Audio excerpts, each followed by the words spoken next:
The Book of Enoch, found within the Dead Sea Scrolls, quoted by Jude, taught from by Peter and our Messiah. This great text was preserved for the end times generation, a guidebook for those coming out of Mystery Babylon, coming out of Egypt and her ways, into the true service of our Elohim. Join us as we read through and study this amazing gift, line by line.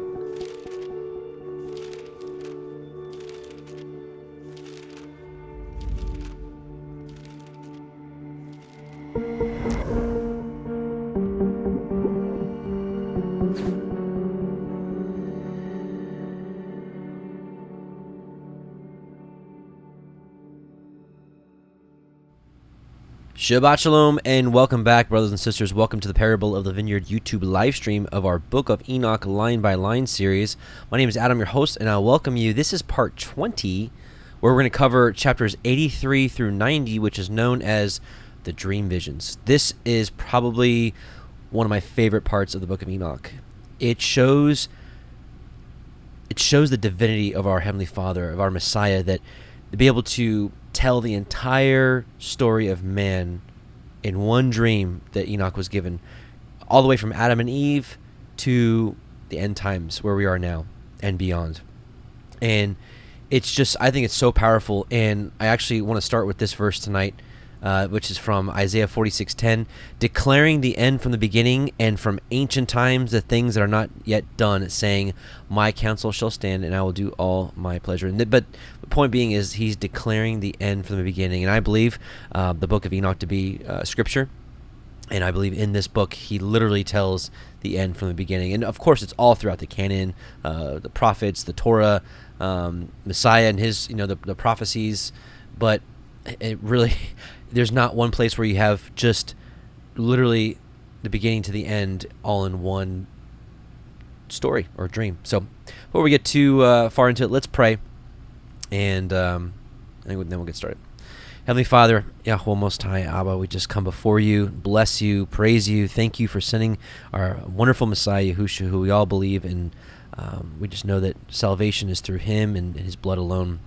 Father, I pray you just guide us and open eyes and ears through this study, that it might be a blessing to us and to you, Father, seeing your children study your word. We love you and we thank you and say Shabbat Shalom. Amen. Let's do a little shofar.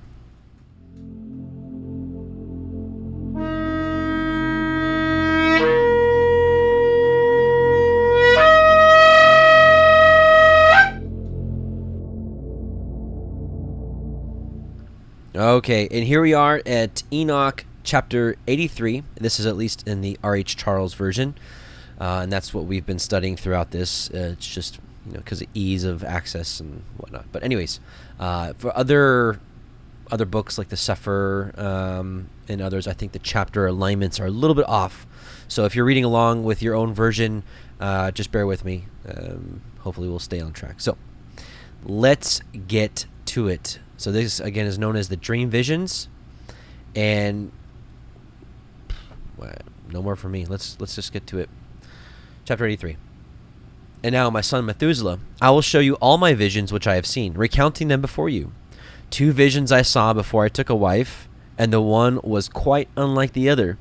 The first when I was learning to write, the second before I took your mother, when I saw a terrible vision, and regarding them I prayed to Yahweh.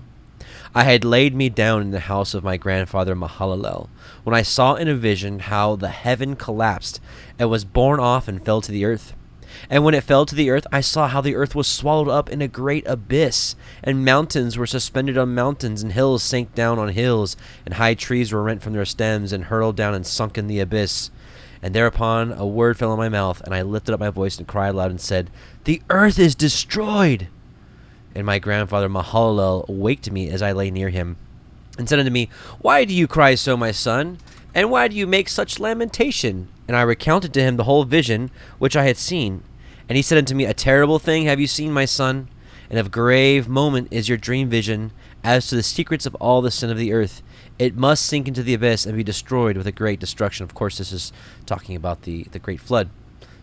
And now, my son, arise and make petition to Yahweh of glory, since you are a believer in the Ethiopic. It says, because you are faithful, that a remnant may remain on the earth, and that he may not destroy the whole earth. My son, from heaven all this will come upon the earth, and upon the earth there will be great destruction. After that I arose and prayed and implored and besought and wrote down my prayer for all the generations of the world. And I will show you everything to you, my son Methuselah. And when I had gone forth below and seen the heaven, and the sun rising in the east, and then the moon setting in the west, and a few stars, and the whole earth, and everything as he had known it in the beginning, then I blessed Yahweh of judgment, and extolled him, because he had made the sun to go forth from the windows of the east. And he ascended and rose on the face of the heaven, and set out and kept traversing the path shown unto him. Okay, we're going to keep going here, because we're really going to spend our time dissecting the dream vision. So this is kind of the leading up to it. And I lifted up my hands in righteousness, and blessed the Holy and Great One, and spake with the breath of my mouth, and with the tongue of flesh, which Elohim has made for the children of the flesh of men, that they should speak therewith. And he gave them breath, and a tongue, and a mouth, that they should speak therewith. And this is obviously what sets us apart from the animals. Although the Book of Jubilees does say that the animals spoke all with one tongue. But in this stage of life, this is what's different about man and from beast. Except for when we get to the Torah portion, Balak, with Balaam, the talking donkey. That's a special case. Blessed be you, O Yahweh, King, great and mighty in your greatness, Yahweh, the whole creation of heaven, King of kings and Elohim of the whole world. And your power and kingship and greatness abide forever and ever. And throughout all generations your dominion, and all the heavens are your throne forever, and the whole earth your footstool forever and ever. For you have made and you rule all things, and nothing is too hard for you. Wisdom departs not from the place of your throne, nor turns away from your presence. And you know and see and hear everything, and there is nothing hidden from you. You see everything. And now the angels of your heavens are guilty of trespass, and upon the flesh of men abides your wrath until the great day of judgment. And now, O Elohim, Yahweh and great King, I implore and beseech you to fulfill my prayer, to leave me a posterity on earth, and not to destroy all the flesh of man, and will make the earth without inhabitant, so that there shall be an eternal destruction. And now, my Yahweh, destroy from the earth the flesh which has aroused your wrath, but the flesh of righteousness and uprightness establish as a plant of the eternal seed, and hide not your face from the prayer of your servant, O Yahuwah. And of course we know that this is through Noah, and then Shem, Abraham, and so on and so forth. All right, here we go. And after this I saw another dream. Sorry, this is 85. After this I saw another dream, and I will show the whole dream to you, my son. And Enoch lifted up his voice and spake to his son Methuselah. To you, my son, will I speak. Hear my words, and incline your ear to the dream vision of your father. Before I took your mother Edna, I saw in a vision on my bed, and behold, a bull came forth from the earth, and that bull was white. And after it came forth a heifer. So we're just going to pause here, and I if you're looking for a straight read through, obviously you can just look up this on Sacred Text, or there's audio versions. But so we're going to kind of pause. I hope it doesn't. I hope you understand. But we're going to pause and kind of just share. Some of you may already know what all these symbols are and what they reflect, but some may not. So I'm going to. For their sakes, I'm going to kind of pause and just make sure we know where we're at all times. So I saw my vision on my bed, and behold, a bull came forth from the earth, and that bull was white, and after it came forth a heifer. And so this is Adam and Eve. So we're starting with the very beginning. And along with this ladder came forth two bulls, one of them black and the other red, Cain and Abel. And that black bull gored the red one and pursued him over the earth. And of course, this is Cain killing Abel. And thereupon I could no longer see that red bull, Abel, because he was perished. He was dead.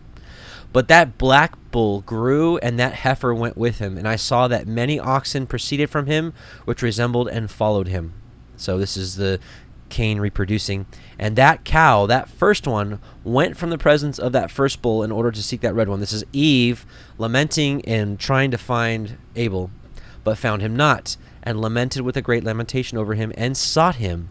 And I looked till that first bull, Adam, came to her, Eve, and quieted her, and from that time onward she cried no more. And after that she bore another white bull, Seth, and after him she bore many bulls and black cows. So this is Adam and Eve having more children that just were not mentioned in the lineage of Seth. And I saw in my sleep that white bull likewise grow and become a great white bull, and from him proceeded many white bulls, and they resembled him, and they began to beget many white bulls, which resembled them, one following the other, even many. So this is the lineage of Adam through Seth and the righteous seed line. Pretty simple so far, right? Enoch 86. And again I saw with my eyes as I slept, and I saw the heaven above, and behold, a star fell from heaven, and it arose and ate and pastured amongst those oxen. Which, some of these things I'm going to do the best I can to interpret. Some of these will be my opinion. Some of these will be very plain. This, I believe, is Satan, who I believe is revealed in this book as Azazel. There's many names for Satan, and I believe one of those names is Azazel. But I believe that's this right here, that first star, all right, and came down and pastured with the sheep. And after that, I saw the large and the black oxen, and behold, they all changed their stalls and pastures and their cattle, and began to live with each other. And again, I saw in the vision, and which I believe this is still the lineage of Cain. And again, I saw in the vision and looked towards the heaven, and behold, I saw many stars descend and cast themselves down from heaven to that first star, and they became bulls among those cattle and pastured with amongst them. So this is now the watchers coming down and doing their business, evil business. And I looked at them and saw, and behold, they all let out their privy members like horses, and began to cover the cows and the oxen. So this is them mating with the women. And they all became pregnant and bare elephants and camels and asses, the giants. And all the oxen feared them. They feared the giants, and were affrighted at them, and began to bite with their teeth and devour, and to gore with their horns. And they began moreover to devour those oxen. The giants started to eat the people. And behold, all the children of the earth began to tremble and quake before them, and to flee from them. All right, now on to 87. And again I saw how they began to gore each other, and to devour each other. And the earth began to cry aloud. And I raised mine eyes to heaven, and I saw in the vision, and behold, there came forth from heaven beings who were like white men, and 4 went forth from that place, and 3 with them. This could be the 7 archangels. It said there's 4 and then 3, so that's 7. And those 3 that had come last forth grasped me by my hand, and took me up away from the generations of the earth, and raised me up to a lofty place, and showed me a tower raised high above the earth, and all the hills were lower. And one said unto me, Remain here till you see everything that befalls those elephants, camels, and asses, and the stars, and the oxen, and all of them. So literally lifted up from the earth so you could see the whole earth, and to see what's about to happen.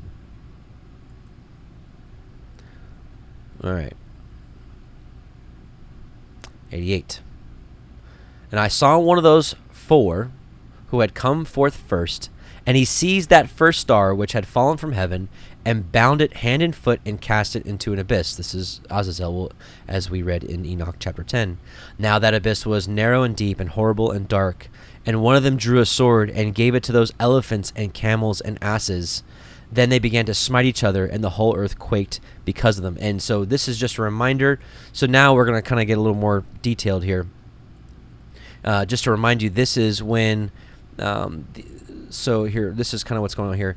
And Yahweh said to Raphael, Bind Azazel and hand and foot, and cast him into the darkness, and make an opening in the desert, which is in Dudail, right? So that was what we saw just a second ago. And then now here, this is we're talking about here. And this is back to 88. And one of them drew a sword and gave it to those elephants and camels and asses, and they began to smite each other, and the whole earth quaked because of them. So this is war. This is war between the giants. And you'll see here. And this is now Enoch 10, chapter 10, verse 9. And to Gabriel said Yahweh, Proceed against the bastards and the reprobates, and against the children of fornication, and destroy the children of fornication and the children of the watchers from amongst men, and cause them to go forth, and send them one against the other, that they may destroy each other in battle. For length of days shall they not have, and no request that they their fathers make of you shall be granted unto their father on their behalf. For they hope to live in eternal life, and that each one of them will live 500 years. So this is the sword. It's basically war is determined to for them to mutually destroy each other. Back to 88, verse 3. And I was beholding in the vision, lo, one of those four who had come forth stoned them from heaven, and gathered and took all the great stars, whose privy members were like those of horses, and bound them all hand and foot, and cast them into the abyss of the earth. And I meant to stay here. And so here it is. Chapter 10, verse 11, and Yahweh said unto Michael, go bind Semyaza and his associates, who have united themselves with women, so as to have defiled themselves with them in all their uncleanness. And when their sons have slain one another, and they have seen the destruction of their beloved ones, bind them fast for 70 generations in the valleys of the earth, till the day of their judgment and of their consummation, till the judgment that is forever and ever is consummated. And it's interesting. It says, in those days they shall be led off to the abyss of fire, and the torment in the prison in which they shall be confined forever, and which we'll actually see a little bit later in this vision, dream vision. And it says that they don't have any repentance ever. Never. Which is really interesting because all these years I never watched the Noah movie with... I think what's his, I don't even remember that actor's name, but it showed the Watchers and Semyaza, even said Semyaza by name, that they were helping Noah and that they redeemed themselves and went back up into heaven. So it was just crazy how they completely turned that story around. The first 20 minutes of that movie was not bad, and then it just got really, I would not recommend it. I don't even know why I mentioned it on here, but it was a terrible movie. Don't waste your time. Anyways, it just I thought that was interesting how we know that Hasatan has control over, Hollywood and whatnot. And so even in that little story, he twisted the narrative to give the Watchers redemption when Yahweh clearly declared that they would have no redemption because they were in heaven, saw all these things, and then still decided to rebel against Yah. We talked about that in a previous Enoch series. Okay, so now we're going to really dig in here. This is where it gets pretty interesting. So, chapter 89, we're going to spend the most of this study breaking down chapters 89 and 90. This is where it gets really long and detailed. And one of those four went to that white bull and instructed him in secret without his being terrified. He was born a bull and became a man and built for himself a great vessel and dwelt thereon. Can you guess who that is? Who had to build a great vessel? No, of course. And the three bulls dwelt with him in that vessel, and they were covered within. That's, of course, his three sons, Shem, Ham, and Japheth. And again I raised mine eyes toward heaven, and saw a lofty roof with 7 water torrents thereon. And those torrents flowed with much water into an enclosure. Which is really interesting because, we have, on this series, we have talked occasionally of... biblical cosmology and I believe the importance of it. And so I want to, let's see. I want to just share what the Book of Enoch is once again describing for us as far as imagery of what heaven looks like. And here, let me do a screen share. So,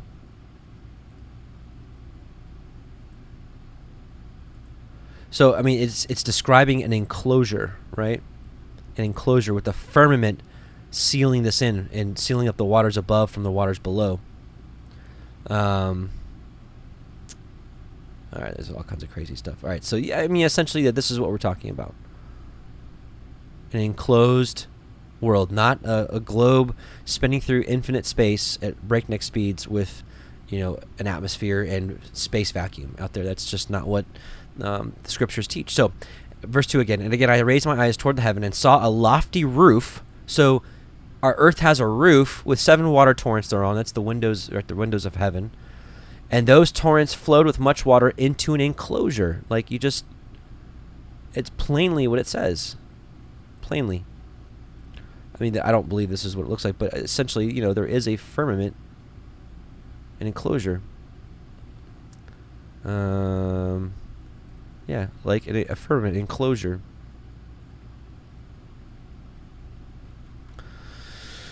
Okay. Verse 3. And I saw again, and behold, fountains were opened on the surface of that great enclosure. There it says again. You can look up the word enclosure. And that water began to swell and rise upon the surface. And I saw that enclosure till all its surface was covered with water.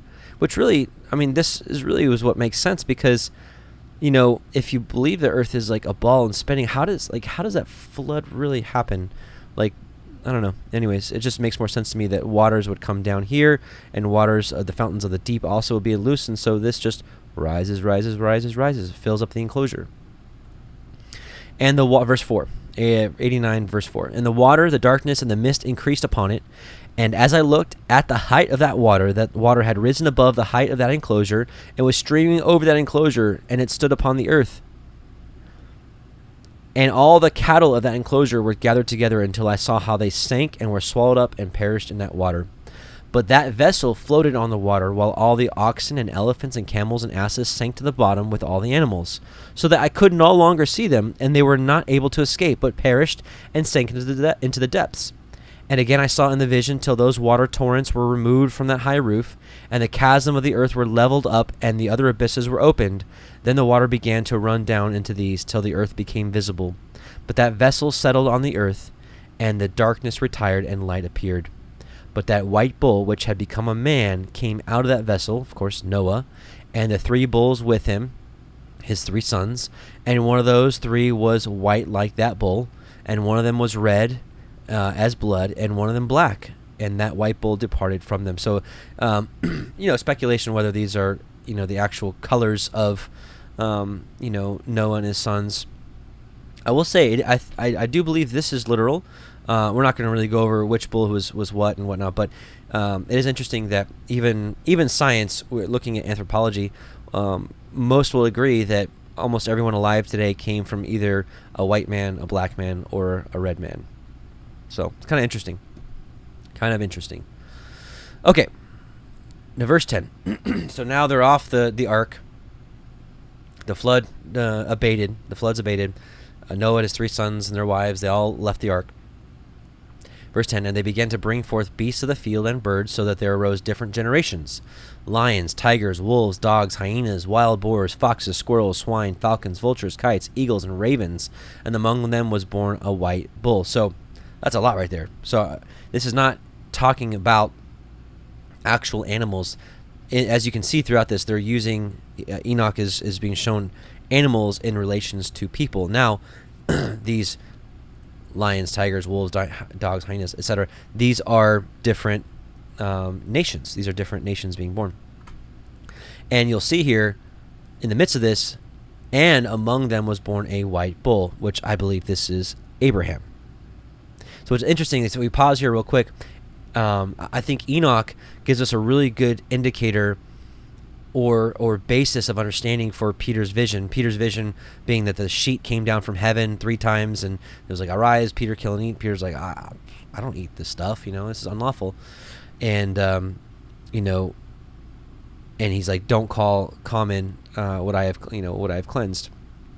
And as we can see here, the book of Enoch using animals to portray different people groups, or nations or ethnicities. And so we know that Peter's dream was not talking about, hey, you can now eat snakes and rats and pork and whatever, but it was really talking about all the nations were cleansed, ready to receive the truth and to come into the fold. So just a little side note. All right, so now 11. So remember, among them was born a white bull. This is Abraham. And they began to bite one another, so they're fighting. But that white bull, which was born amongst them, and by the way, they began to bite. You read a lot about this in the book of Yashar. Yashar details the wars that they had together before they came together under the rule of Nimrod. But that white bull, which was born amongst them, begat a wild ass and a white bull with it. So let's pause here. Who's that?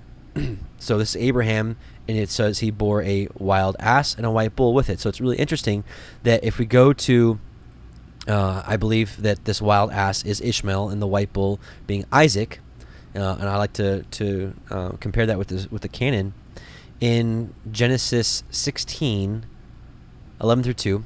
And the angel of Yahweh said unto her, Behold, you are with child and shall bear a son, and shall call his name Ishmael, because Yahweh has heard your affliction, and he will be a wild man. Now, we're going to look at this word wild man. His hand will be against every man, and every man's hand against him, and he shall dwell in the presence of his brethren. So this is Ishmael, the son of Abraham, and we'll actually take a look here, and we're going to look at this word here, this Hebrew word for wild man, once this pulls up. And he will be a wild man.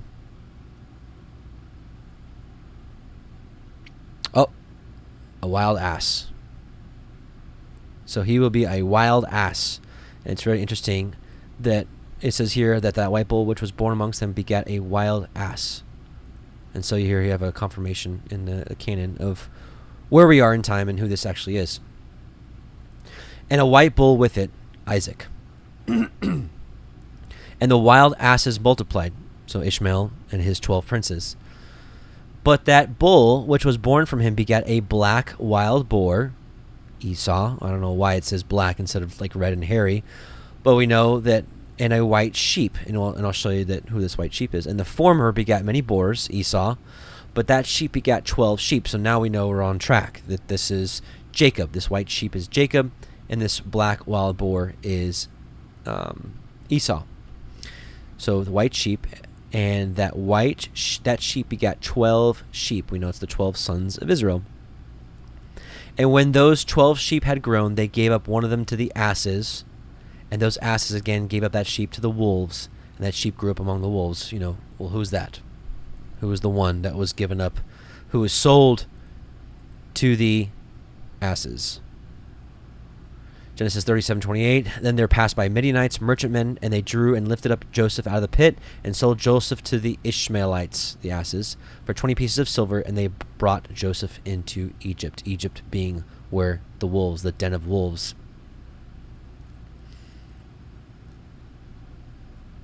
I wanted to share, just while we're on this train of thought of other animals being other nations, I just wanted to share this prophecy real quick. And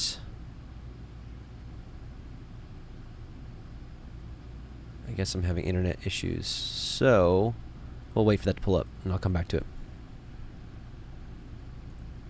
Nope, still not. Oh. I guess the internet is out. Uh-oh.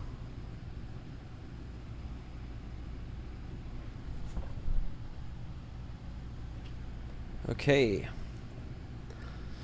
We'll keep going. And Yahweh brought the 11 sheep to live with it and to pasture with it among the wolves. And they multiplied and became many flocks of sheep. And the wolves began to fear them, and they oppressed them until they destroyed their little ones, and they cast their young into a river of much water. But those sheep began to cry aloud on account of their little ones, and to complain unto their master, unto their Yahweh. So we know that this is, of course, the Israelites being in Egypt, being in captivity, and being oppressed by Egypt, and even says, right, it says, and they cast their young into a river of much water. So we know obviously what's going on right now. Let's see. Oh, is the internet back up? Are you back up? No.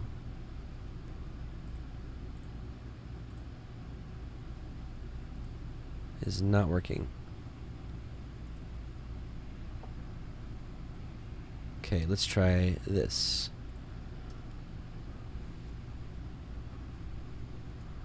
All right. Okay. Isaiah 11:6-9. So we're going back to how using, animals to portray people. Isaiah 11:6-9. The wolf also shall dwell with the lamb. I hear from a lot of you that you thought it was once lion and lamb, and maybe so. I don't really buy into this Mandela effect thing personally. I think it just sows doubt in the word of Elohim.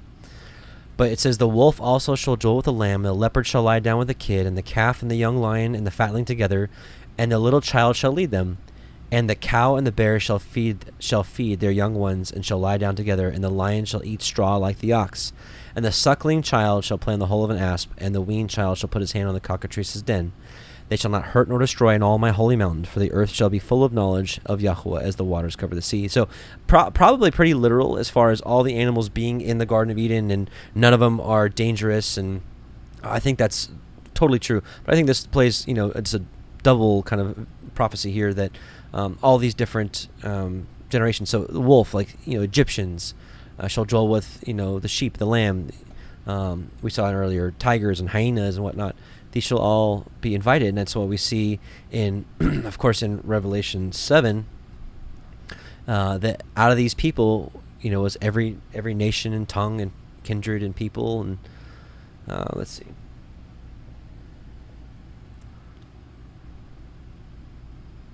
I wonder if that is up and going yet.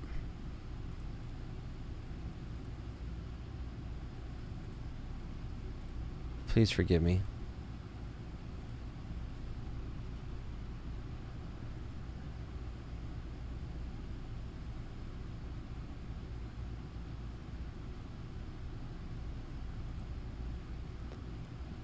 Well. All right, we're back. So Revelation 7, it says, and after this I beheld, and lo, a great multitude which no man can number, of all nations and kindreds and peoples and tongues, stood before the throne and before the Lamb, clothed with white robes and palms in their hands. So, that could be another understanding of what's going on there in Isaiah, and we'll see here a little more. So anyways, so here we are. Sorry about the delays. This is I love where I live. It's out in the middle of nowhere on a river, beautiful, but the reception here is terrible. Okay, verse 16. And a sheep which had been saved from the wolves, this is Moses, as you'll see, fled and escaped to the wild asses.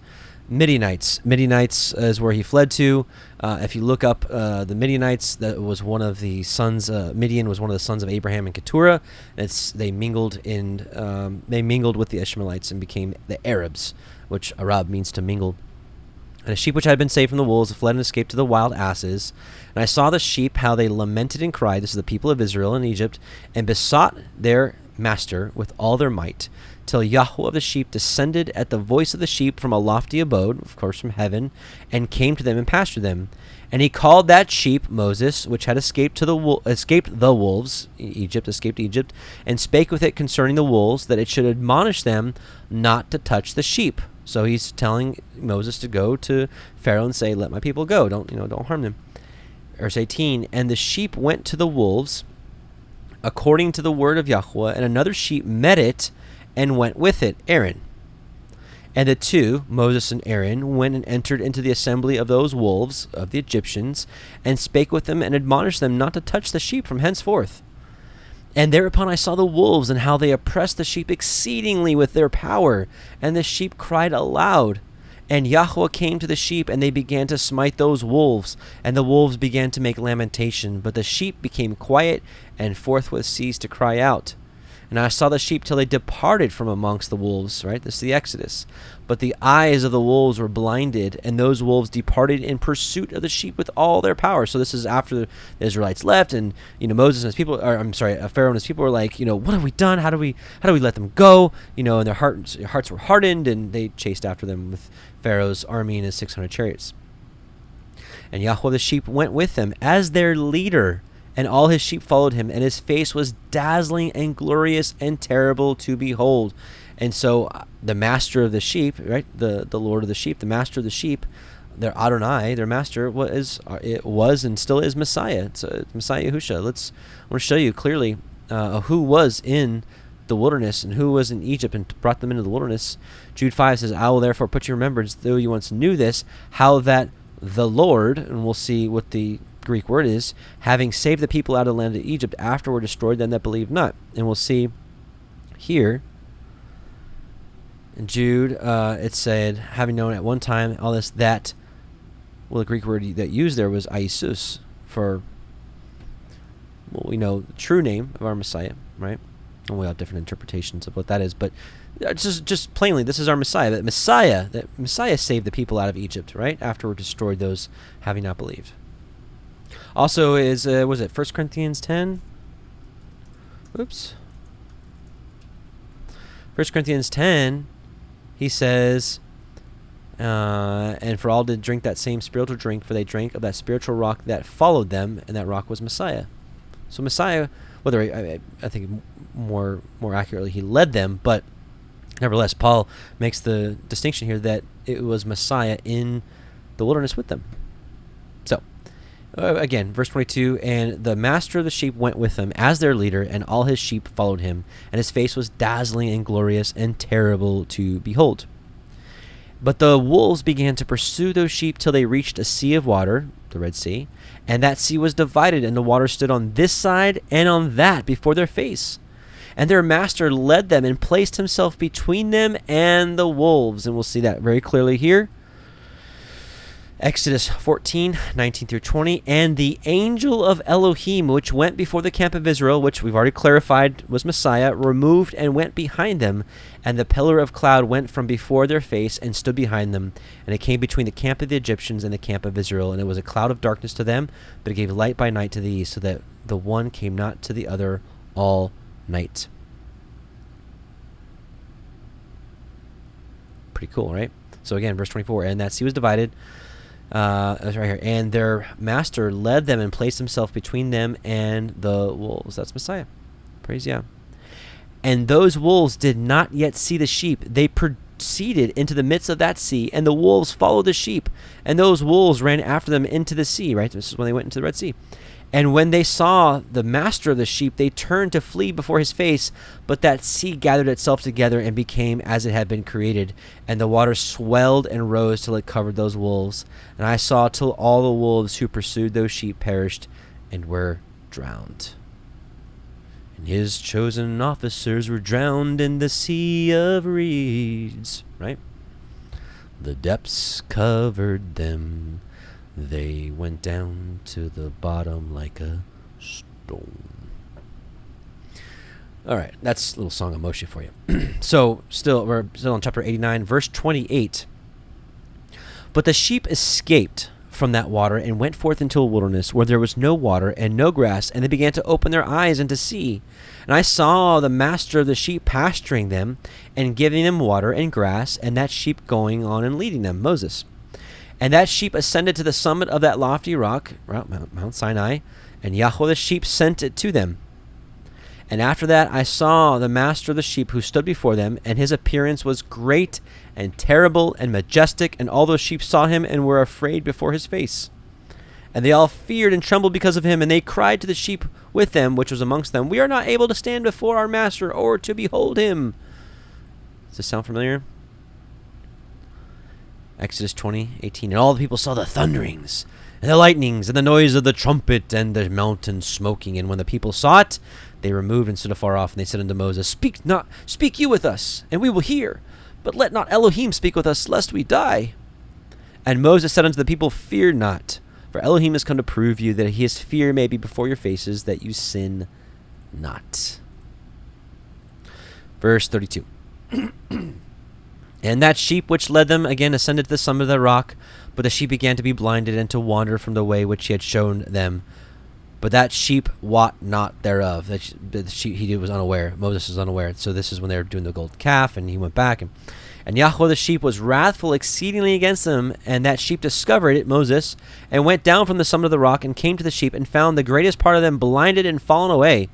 And when they saw it, they feared and trembled at its presence, and desired to return to their folds.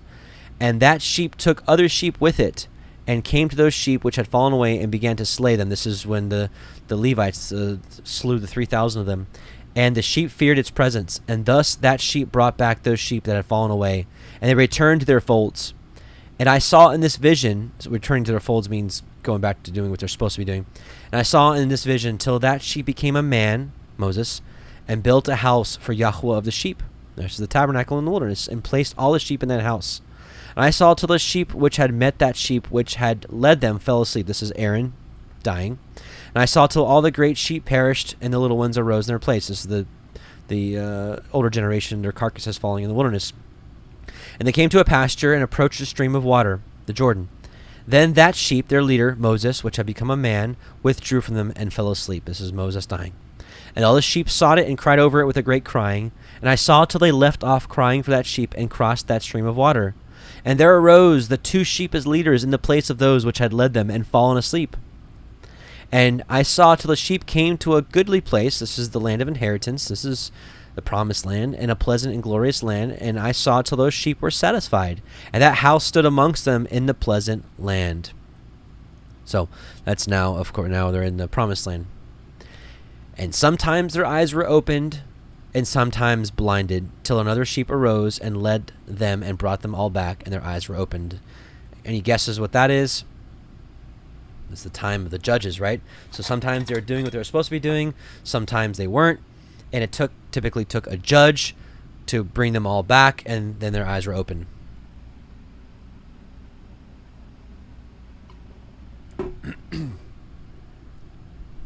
And 42.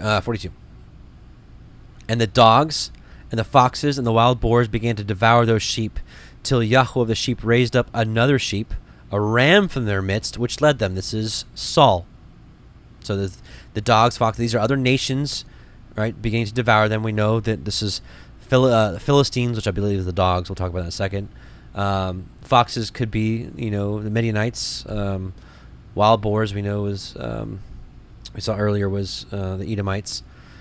Verse 43, and that ram, Saul, began to butt on either side of those dogs, Philistines, foxes, and wild boars, till he had destroyed them all.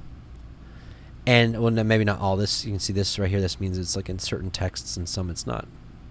And that sheep, whose eyes were opened, Samuel, saw that ram, which was amongst the sheep, till it forsook its glory and began to butt those sheep and trampled upon. This is when Saul began to be wicked and do his wicked deeds and behaved itself unseemly. So this is Samuel seeing the wickedness of Saul. And Yahweh of the sheep sent the lamb, Samuel, to another lamb, David, and raised it to being a ram and a leader of the sheep instead of that ram which had forsaken its glory. This is Samuel anointing David, ready to be king, or ram over Israel instead of Saul. And it went to it and spake to it alone, and raised it to being a ram, a king, and made it the prince and leader of the sheep. But during all these things, those dogs oppressed the sheep. And the first ram pursued that second ram. So this is Saul trying to kill David. And that second ram arose and fled before it. And I saw to those dogs pull down the first ram. And I'll show you, I think it's kind of a little interesting note here, that we see that the Philistines are the dogs, kind of by implication. And this is 1 Samuel 17:43. And the Philistine, this is Goliath, said to David, am I a dog that you come to me with staves? And the Philistine cursed David by his gods. So it's interesting. I think it's interesting because I don't think Goliath knew, but according to scriptural Bible prophecy, or the prophecy of Enoch, that he actually is a dog. So he's like, am I a dog? And it's like, well, according to that you were. But we know that those kind of things don't matter anymore. Yahweh, through Messiah Yahushua, has allowed all nations and races to come and serve him, and he has cleansed everyone ready to receive the gospel, right? So anyways, it's just kind of thought it was kind of interesting. So those dogs pull down the first ram, and we know that in the book of 1 Samuel that it was the Philistines that took down the first ram, which was Saul. And that second ram arose, David, and led the little sheep. And those sheep grew and multiplied, but all the dogs and foxes and wild boars feared and fled before it. And that ram, David, butted and killed the wild beasts, and those wild beasts had no longer any power among the sheep, and robbed them no more of aught. And that ram begat many sheep and fell asleep. And a little sheep, Solomon, became ram in its stead, and became a prince and a leader of those sheep. And that house became great and broad, and it was built for those sheep, and a tower lofty and great was built on the house of Yahweh for that sheep. And that house was low, but the tower was elevated and lofty. And Yahweh of the sheep stood on that tower, and they offered a full table before him. So, of course, is the building of the temple. And again I saw those sheep, that they again erred and went many ways, and forsook that their house. And that the master of their sheep called some from amongst the sheep, and sent them to the sheep.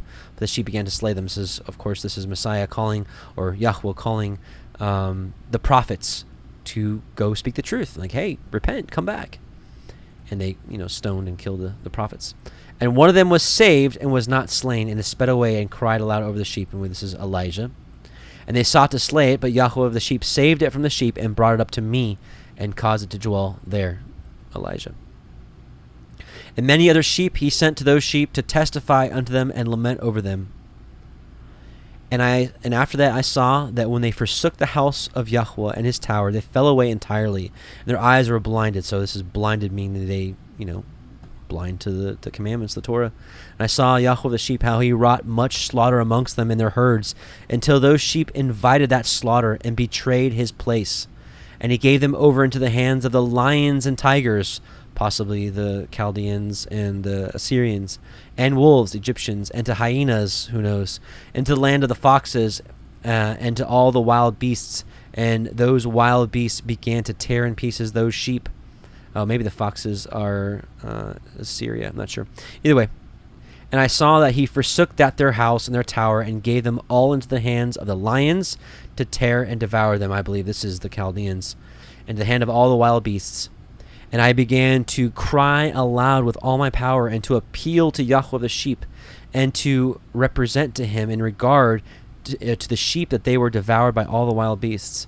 But he remained unmoved, though he saw it, and rejoiced that they were devoured, and swallowed, and robbed, and left them to be devoured in the hands of all the beasts.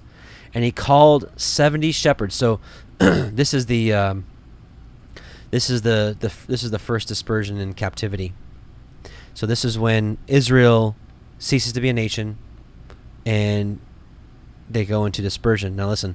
And he called 70 shepherds, and cast those sheep to them, that they might pasture them. And he spake to the shepherds and their companions, let each individual of you pasture the sheep henceforward, and everything that I shall command you, that do. Now, the identity of these 70 shepherds, I think, is extremely important, and there's a lot of interpretations out there. I spent years trying to figure out who these were, and I believe just recently it's been revealed. But again, of course, this is just the understanding that I have, the opinion that I have, and I want to share it with you. Deuteronomy 32. Let's see. Oh, it's blocking out some of the words there. I'm sorry. I don't know if you can read this.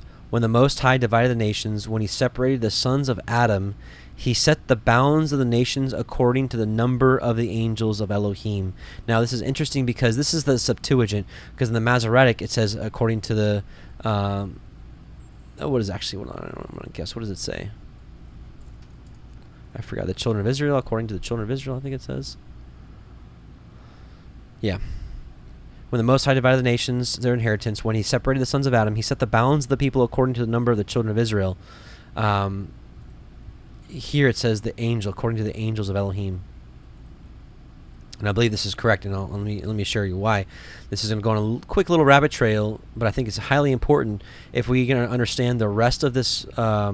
If we're gonna attempt to understand the rest of this dream vision, we have to understand who the 70 shepherds are. It's an absolute must. So remember, it says he set the bounds of the nations according to the number of the angels. Book of Yashar, chapter. Book of Yashar, chapter 9, verses 31 through 32. You'll see this is the Tower of Babel. And they built the tower in the city, and they did this thing daily until many days and years were elapsed. I wonder if this is... Why is it cutting off the words? I wonder if that's any better. Why does it do that? Okay. And they built the tower in the city, and they did this thing daily until many days and years were elapsed.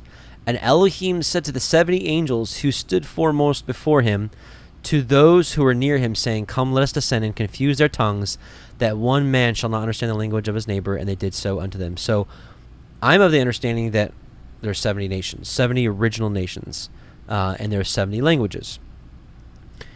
And I believe it's according to these 70 angels, I believe these 70 angels are the 70 shepherds, and I'll further explain that. Here we're going to look at the Targum. This is the Aramaic version of the book of Genesis. We're going to look at chapter 11, verses 5 through 9. And Yahweh, let me zoom in a little bit. And Yahweh was revealed to punish them for the work of the city and the tower which the sons of men built. And Yahweh said, Behold, the people are one, and the language of all of them one. And this they have thought to do, and now they will not be restrained from doing whatever they imagine. And Yahweh said to the 70 messengers, or 70 angels, which stand before him, Come, we will descend and intermix their language, that a man will not understand the speed of his neighbor. And the word of Yahweh, Messiah, was revealed against the city, and with him 70 messengers, having reference to the 70 nations, each having its own language, and then the writing of his own hand. And he dispersed them from upon the face of the earth into the 70 languages. And one did not know what his neighbor was saying, but one slew the other, and they ceased from building the city. Now, that's important as we go here. Now, I think this is a really misunderstood psalm. Some people make it to say that when Messiah was saying, "Is it not written in your law that you are Elohim?" And I don't think he was pointing to them saying, "Hey, in the Torah it says that you guys are gods, Elohim." I don't think that's what he was saying. He was saying, he was referencing this. Let me share it with you. Psalm 82.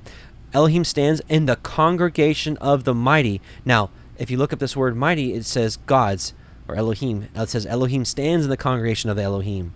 He judges among the gods. How long will you judge unjustly and accept the persons of the wicked? Selah. Defend the poor and the fatherless. Do justice to the afflicted and needy. Deliver the poor and needy and rid them out of the hand of the wicked. They know not, neither will they understand. They walk on in darkness, and all the foundations of the earth are out of course. I have said, you are Elohim, you are gods, and you are all the children of the Most High, but you shall die like men. So this is indicating that he's talking to heavenly beings. He's like, you're Elohim, but you're going to die like men and fall like one of the princes. Arise, O Elohim, judge the earth, for you shall inherit all nations. So I believe that these 70 shepherds are these 70, this is a council of 70 that each are rulers over a province, over a nation of the earth. And I'll show you that here. You'll see it in Daniel 10. In the 3rd year of Cyrus, king of Persia, a thing was revealed unto Daniel, whose name was called Belteshazzar. And the thing was true, but the time appointed was long, and he understood the thing, and he had understanding of the vision. In those days, I, Daniel, was mourning 3 full weeks. I ate no pleasant bread, neither came flesh nor wine into my mouth. Neither did I anoint myself at all, till 3 whole weeks were fulfilled.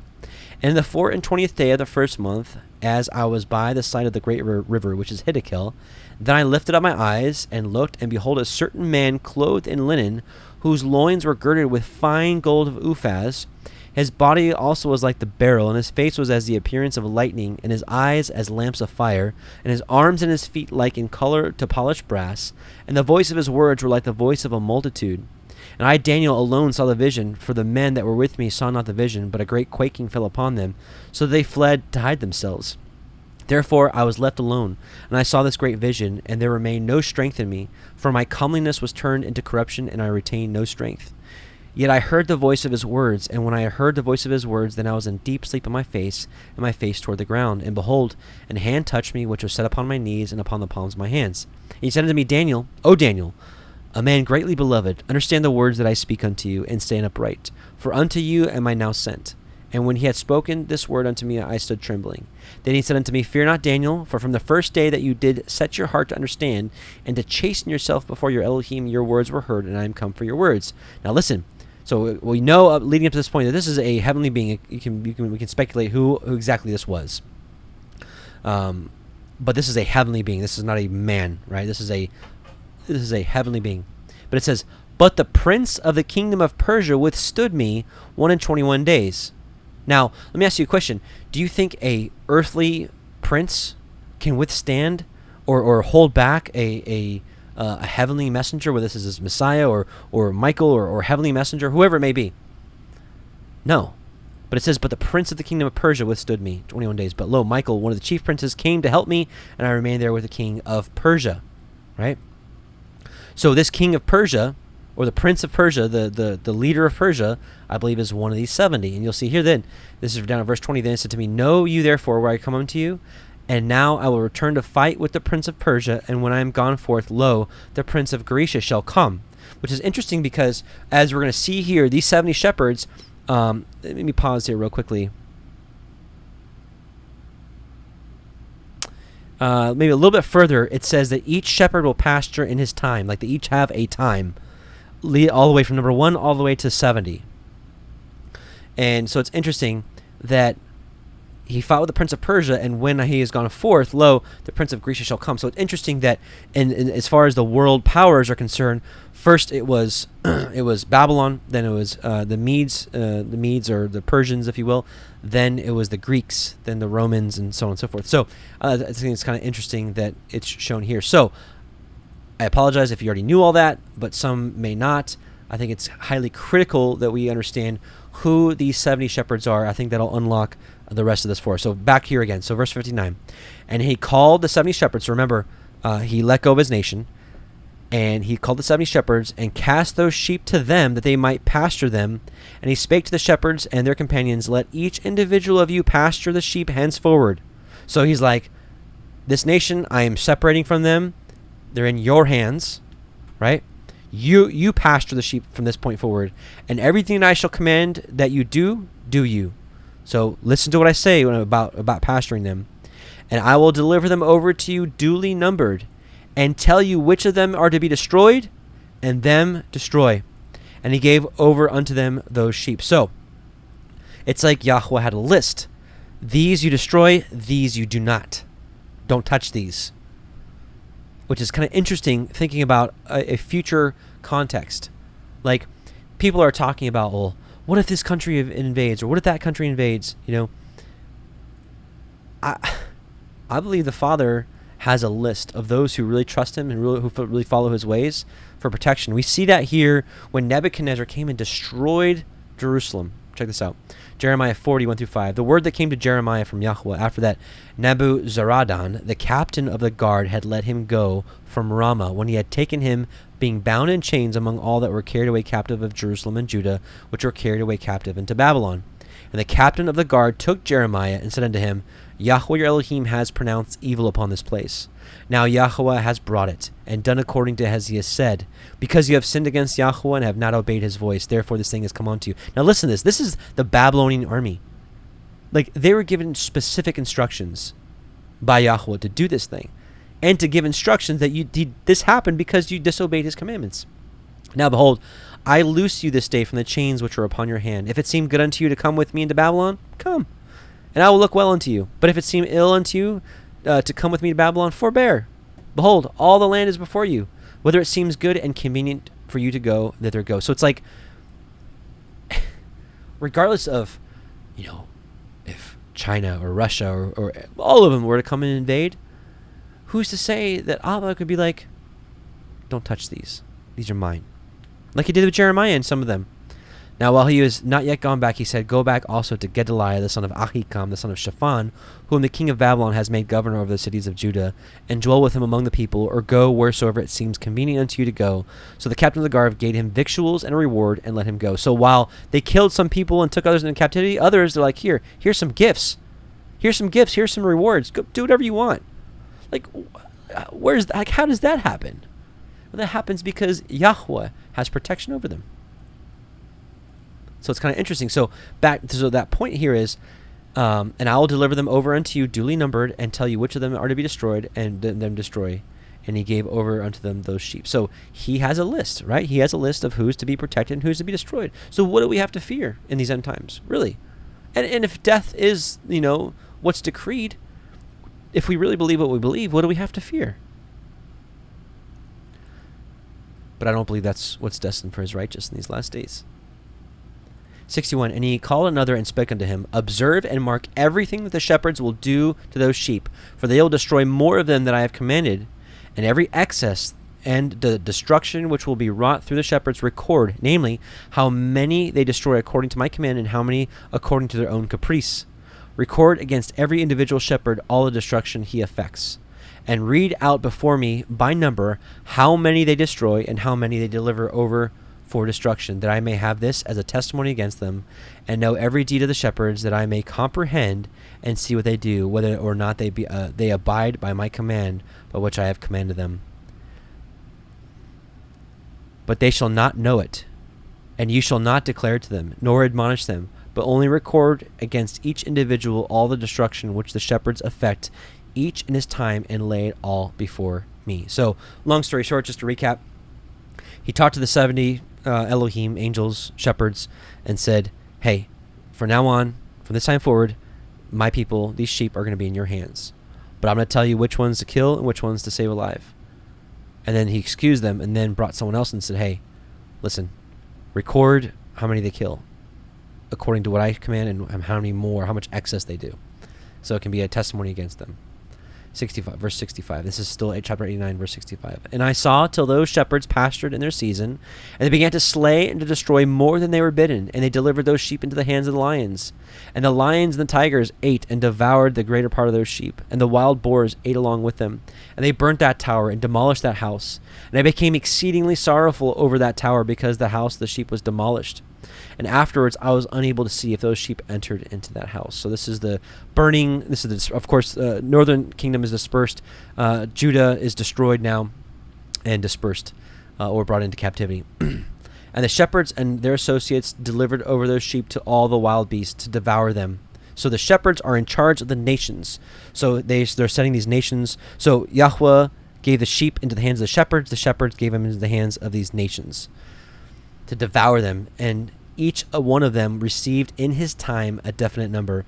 It was written by the other in a book how many each of them destroyed of them. And each one slew and destroyed many more than was prescribed. And I began to weep and lament on account of those sheep. And thus in the vision I saw that one who wrote, how he wrote down every one that was destroyed by those shepherds, day by day, and carried up and laid down and showed actually the whole book to Yahweh of the sheep, or to the master of the sheep, even everything that they had done, and all that each one of them had made away with, and all that they had given over to destruction. And the book was read before Yahweh of the sheep, and he took the book from his hand and read it and sealed it and laid it down.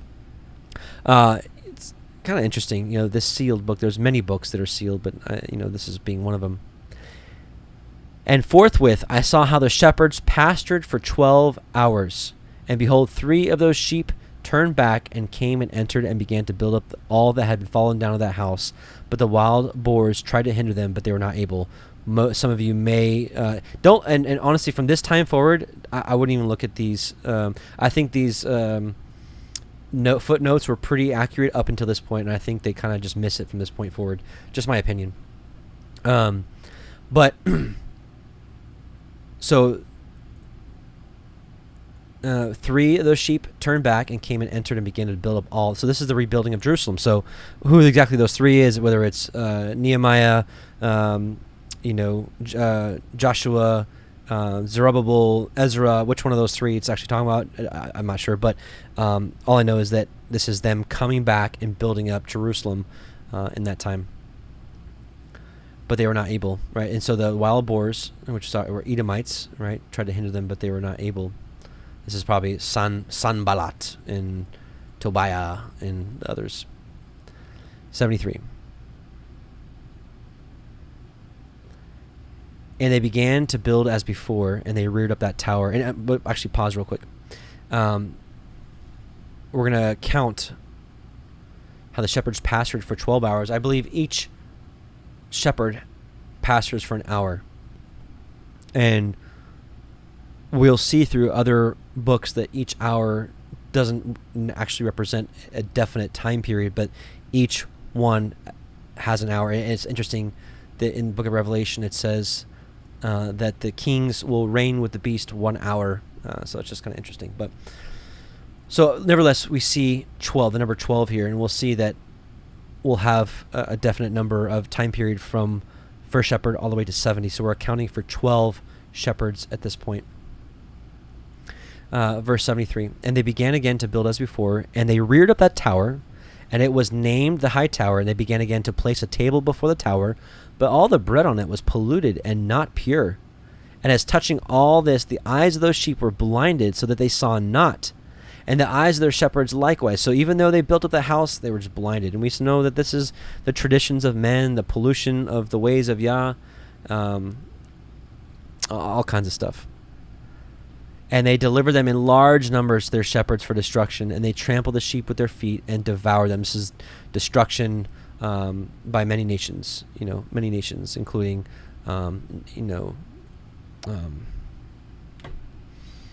Antiochus and many others that just destroyed this nation. And Yahweh the sheep remained unmoved till all the sheep were dispersed over the field and mingled with them. And they, their shepherds, did not save them out of the hands of the beast. And so I believe this is 70 AD because we already see them coming back. Building up the house. And now they're dispersed, all of them. So I believe this is 70 AD. This is the final dispersion. And this one who wrote the book carried it up and showed it and read it before Yahweh the sheep and implored him on their account and besought him on their account as he showed him all the doings of the shepherds and gave testimony before him against all the shepherds. And he took the actual book and laid it down beside him and departed. So is this Messiah? It seems to happen. It seems to be right here. This is 70 AD, or that time of dispersion. And right around this time, we know that Messiah ascended. Is it very possible that this is the scenario here? Let me read this again. And this one who wrote the book carried it up and showed it and read it before Yahweh the sheep and implored him on their account and besought him on their account as he showed him all the doings of the shepherds and gave testimony before him against all the shepherds. And he took the actual book and laid it down beside him and departed. So this could be, we'll learn later that Enoch is the scribe in heaven, according to the book of Jubilees. This could be Enoch going before Messiah and being like, hey, this is what's going on. This could be Messiah going before the Most High and being like, hey, here's what's going on. Not very clear, and I don't have a definite answer on that. But it is interesting that earlier this book, we're talking about this actual book and laid it down beside him and departed. Is this in conjunction here?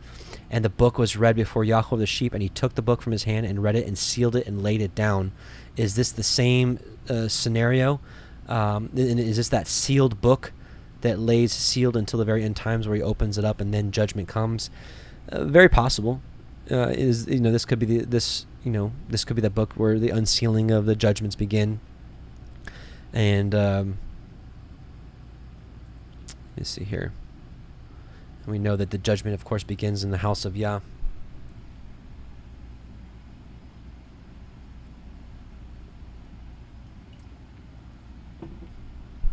So again, we're talking about the 70 shepherds, 70 nations. Isaiah 34, come near, ye nations, to hear, and hearken, ye people. Let the earth hear, and all that is therein, the world, and all things that come forth of it. For the indignation of Yahweh was upon all nations, and his fury upon all their armies. He has utterly destroyed them. He has delivered them to the slaughter. Their slain also shall be cast out, and their stink shall come up out of their carcasses. And the mountains shall be melted with their blood. And all the host of heaven shall be dissolved, and the heavens shall be rolled together as a scroll, and their host shall fall down as the leaf falls off from the vine, as a falling fig from the fig tree. For my sword shall be bathed in heaven. So, that saying, the judgment begins at the house of Elohim. Very true. And I believe it first happens with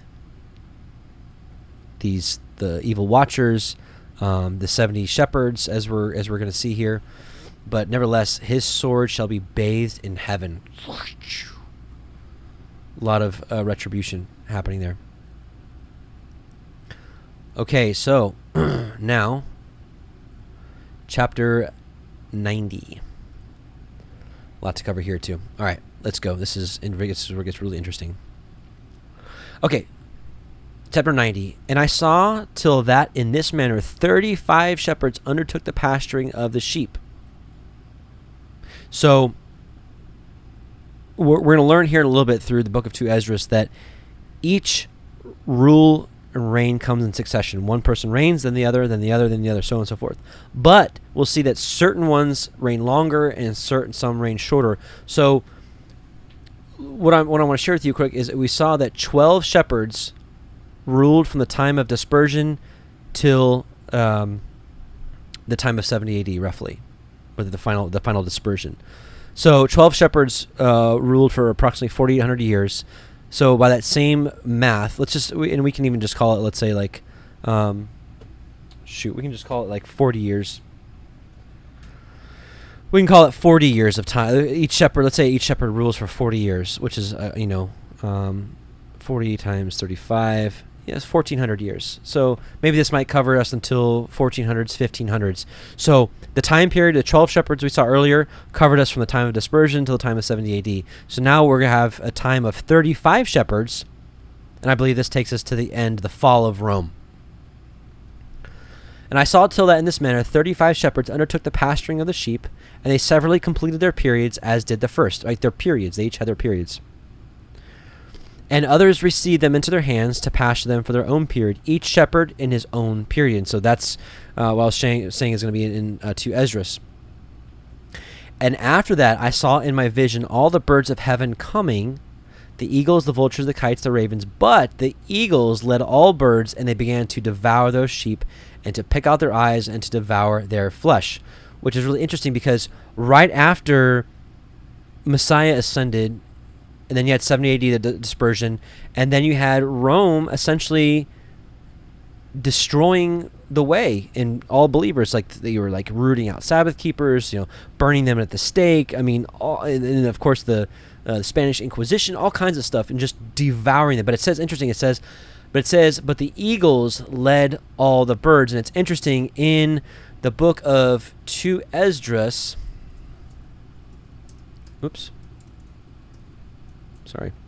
2 Esdras, I think 12, it acknowledges that Rome,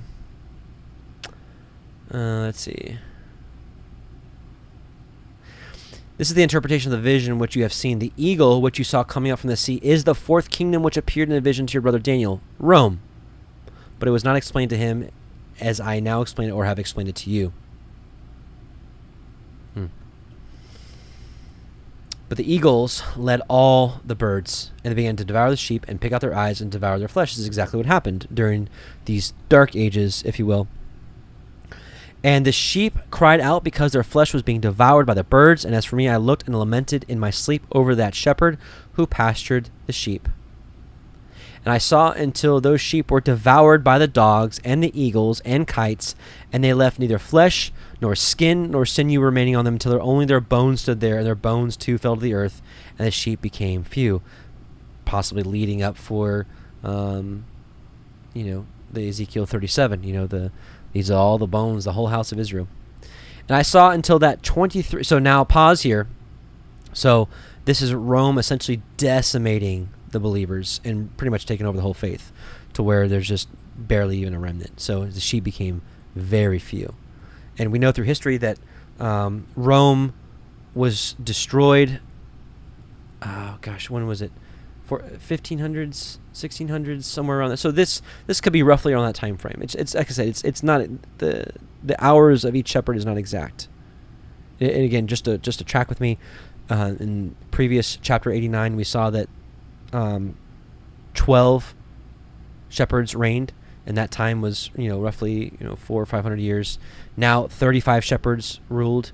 This could take us well into the 1500s, 1600s. It's not exact, but this is rough. This is rough time frame. So now verse 5, it says, and I saw until that 23 had undertaken the pasturing and completed in their several periods 58 times. Now, this is the Ethiopian. I observed likewise during the time that 23 shepherds were overlooking, who completed in their respective periods 58 periods. So, which is interesting, because if you take 35 plus 23, you'll get, of course, 58 periods. And if you take 58 periods and add 12 as we had before, they equal 70. That was too fast. I apologize. In the end of chapter 89, we had 12 shepherds. At the beginning of 90, we saw 35. Okay? And then now in verse 5, we see 23. So if you take 12 plus 35 plus 23, it equals 70, which goes back to the 70 shepherds that were to rule for the entire time frame.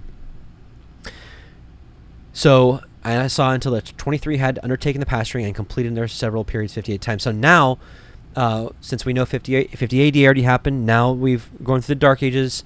Now these 23 are going to take us all the way to the end times, right? Which I believe is, as the book of Revelation says, the beast had a mortal wound, but the mortal wound was healed, and it goes on to rule. And I believe that's exactly what happened to Rome. They were taken out, but they have rose back to power and are continuing to rise back to power right now, and are gathering the nations for the end times. So, point is these 23 are going to take us until the end times. If that makes sense. So the end times, when their time is up, it's up. So remember in Psalm 82, he's talking to the congregation of the Elohim, of the gods, He judges among the gods, and he's asking them, how long, you 70 shepherds, will you judge unjustly and accept the persons of the wicked? Selah. Defend the poor and the fatherless. Do justice to the afflicted and needy. Deliver the poor and needy. Rid them out of the hand of the wicked. They know not, neither will they understand. They walk in on darkness, and all the foundations of the earth are out of course. I have said, you are Elohim. You 70 shepherds are Elohim, and all of you are the children of the Most High. But you shall die like men and fall like one of the princes. Now, keep in mind that these are the ones that are ruling and judging the earth. And arise, O Elohim, and judge the earth, for you shall inherit all nations. So when the time of the 70 shepherds is over, it's time for Messiah to judge and to reign and inherit all nations, if that makes sense. So this is kind of like a timeline deal. So again, verse 5, this is now explaining everything we're about to read is going to take us all the way to the end times. And that's why I don't go by these here. I really think that they've got it wrong. And, no offense, but I just don't think they have it right. So what's interesting here is we're going to read a little bit from 2 Esdras. And I would read you the whole thing because I think it's really interesting and it pertains, but this can really turn into an entire teaching about just the beast. And we have so many resources for you if you're really interested in what we're about to share with you right now. So this is 2 Esdras. In case you're new and just happen to click on this, 2 Esdras was included in the Apocrypha of the 1611 KJV Bible. Was considered scripture for a very long time, but removed in the 1800s out of the Protestant Bibles. But 2 Esdras 11. On the second night I had a dream, and behold, there came up from the sea an eagle that had 12 feathered wings and 3 heads. So it's interesting that we saw that the 70 shepherds began with 12. Maybe it's just a coincidence. And 3 heads. And I looked, and behold, he spread his wings over all the earth, and all the winds of heaven blew upon him, and the clouds were gathered about him. And I looked, and out of his wings there grew opposing wings, but they became little puny wings. But his heads were at rest. The middle head was larger than the other heads, but it also was at rest with them. And I looked, and behold, the eagle flew with his wings to reign over the earth and over those who dwell in it. And I saw how all things under heaven were subjected to him, and no one spoke against him, not even one creature that was on the earth. And I looked, and behold, the eagle rose upon his talons and uttered a cry to his wings, saying, do not all watch at the same time. Let each sleep in his own place and watch in his turn, but let the heads be reserved for the last. So this is just showing you again that each has their own time, that they reign in succession, not at the same time. Verse 22. And after this I looked, and behold, the 12 wings and the 2 little wings disappeared, and nothing remained on the eagle's body except the 3 heads were at rest and 6 little wings. So it's interesting that you have the 12, the 6, and the 3 brings us to 23, which is what we're talking about here. Sorry, the flies don't even come here until I'm here doing the stream. And I saw till that 23 had undertaken the pasturing. So it's just interesting. Maybe it's coincidence. I don't know. But you have the 12 wings, the 6 little wings, and the 3 heads. That equals 23. Kind of interesting. If you're interested more, because this is describing the beast of Revelation. I just made this playlist today in thinking about this. This is a kind of introduction. This is a playlist. This 22 minutes introduction of the beast, and then we get really deep into it. If we properly identify the beast, then we can properly identify the mark, victory over the beast, the white horse rider, and victory over the beast. So this is pretty much everything that I understand at this time about the beast. Not saying that all this is right, but this is I think the best understanding I have as far as the beasts are concerned. So if you just go to the main page, you can click on playlists and you can find the Beast of Revelation playlist if you want to learn more, because otherwise I could sit here and talk about another 2 or 3 hours about this beast. But I do want to read this part, 2 Esdras 11, 36 through 46. Then I heard a voice saying to me, look before you and consider what you see. And I looked, and behold, a creature like a lion was aroused out of the forest, roaring. And I heard how he uttered a man's voice to the eagle and spoke, saying, listen, and I will speak to you. The Most High says to you, are you not the one that remains of the 4 beasts which I had made to reign in my world, so that the end of my times might come through them? You, the 4th that has come, have conquered all the beasts that have gone before. And you have held sway over the world with much terror, and over all the earth with grievous oppression. And for so long you have dwelt on the earth with deceit, and you have judged the earth, but not with truth. For you have afflicted the meek and injured the peaceable. And remember how he was talking about in Psalm 82, right? defend the poor and the fatherless, do justice to the afflicted and needy, deliver the poor and needy, and rid them out of the hand of the wicked. You have judged the earth, but not with truth, for you have afflicted the meek and injured the peaceable. You have hated those who tell the truth and have loved liars. You have destroyed the dwellings of those who brought forth fruit and have laid low the walls of those who did you no harm. And so your insolence has come up before the Most High, and your pride to the Mighty One. And the Most High has looked upon his times, and behold, they are ended, and his ages are completed. That this is at the end of the 70th shepherd. It's funny, it's interesting. The 70th shepherd, 70 jubilees, 70 weeks. Therefore you will surely disappear, you eagle, and your terrifying wings, and your most evil little wings, and your malicious heads, and your most evil talons, and your whole worthless body, so that the whole earth, freed from your violence, may be refreshed and relieved, and may hope for the judgment and mercy of him who made it. And we learn later in the interpretation of this that Messiah is that lion that comes and destroys the beast. So, stop. Sorry. Okay, now back to Enoch 90. Verses 6 and 7. But behold, lambs were born by those white sheep, and they began to open their eyes and to see and to cry to the sheep. And I believe, so don't pay attention to this. I believe that this is, honestly, the end times generation waking up. And I'll do my best to prove what I understand. But behold, lambs were born by those white sheep, and they began to open their eyes and to see and to cry to the sheep. Yea, they cried to them, but they did not hearken to what they had to say to them, but were exceedingly deaf, and their eyes were exceedingly blinded. And I believe that there's a generation waking up to the truth of the Most High, that we have a walk of faith and obedience according to the commandments, the Torah of the Most High. And a lot of us are sharing that with our friends, our family, our coworkers, and it's falling on deaf ears and, blinded eyes. Like there's like a wall there. They're just like, talking about, and we see that here in I thought I had Jubilees pulled up. Let me pull up Jubilees.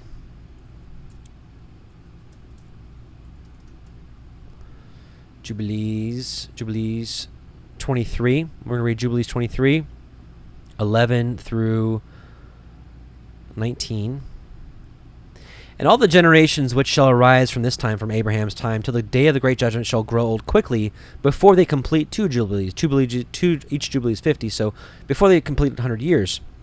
And their knowledge shall forsake them by reason of their old age, and all their knowledge shall vanish away.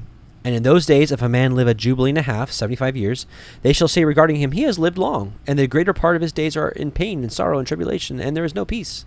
For calamity follows on calamity, and wound on wound, and tribulation on tribulation, and evil tidings on evil tidings, and illness on illness, and all evil judgments such as these, one with another, illness and overthrow, and snow and frost, and ice, and fever, and chills, and torpor, and famine, and death, and sword, and captivity, and all kinds of calamities and pains. And all these shall come upon an evil generation, which transgresses on the earth. Their works are uncleanness, and fornication, and pollution, and abominations. Then they shall say, the days of the forefathers were many, even unto 1,000 years, and were good. But behold, the days of our life, if a man has lived many, are 60 years and 10, 70, and if he is strong, 80 years, 80, and those evil, and there is no peace in the days of this evil generation.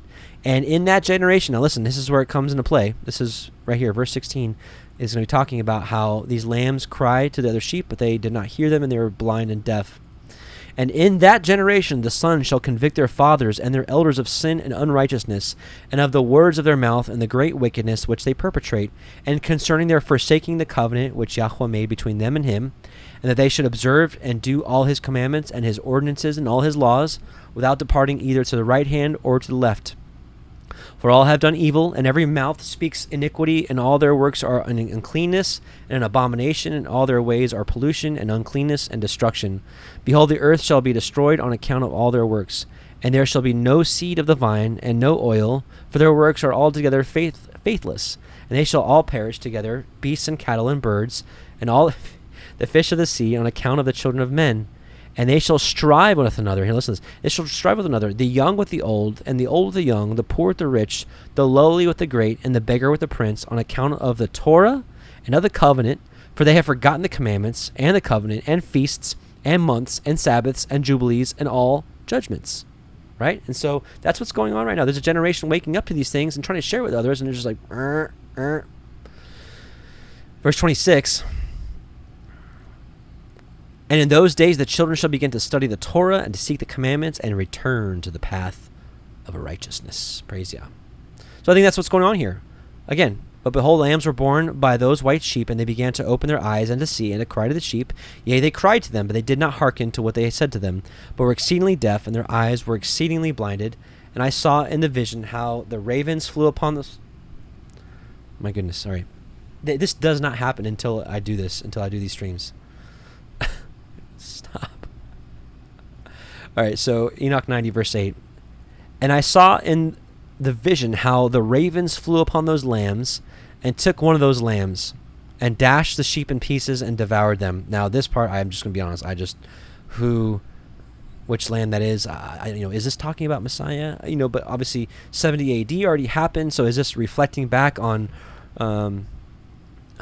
possibly, is this, talking about taking Messiah and then dashing the 12 apostles in pieces? Maybe. And I saw till horns grew upon those lambs, and the ravens cast down their... But see, that I believe this is still talking about the end time generation. And I saw till horns grew upon those lambs, and horns means power. And I do believe that we are either here or coming upon the days of really Acts 2 church again, where he's going to give power, real power to, not this... I'm not judging anybody, but I believe he's going to give real power, real healing, real miracles, to be a witness unto the nations of Yah's people. I saw till horns, or power, grew on those lambs, and the ravens cast down their horns, and I saw till there sprouted a great horn of one of those sheep, and their eyes were opened. So what's going on here? Well, I think it's really interesting. We have to understand ravens. We have to understand ravens. And I want to share that with you. Where did I put the ravens? Here we go. Oh, I put this in the wrong place. Let me...